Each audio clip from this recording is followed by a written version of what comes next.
Now it's time to put what you've learned into practice and to actually learn through doing. So if you go to Replit, where you're going to go to day 26.1 list comprehension, and you're going to complete this challenge. So pause the video, head over there, read the instructions, and see if you can complete the challenge. Once you're done, head back over here and I'll go through the solution with you.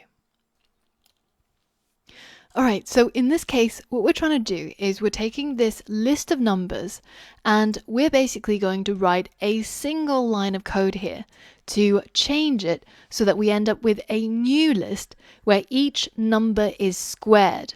A square number is basically just the number multiplied by itself.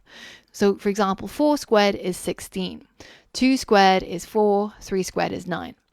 So let's go ahead and create our new list, which needs to be called squared numbers because that's what we're going to print out and that's what the automated testing is going to be looking for. This new list is going to be created using a list comprehension.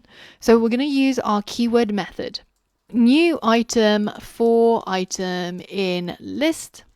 And in this case, we actually don't need to do any conditional checking. We're taking every single one of these items. So this is the keyword that we need to fill in. The list in this case is our list of numbers.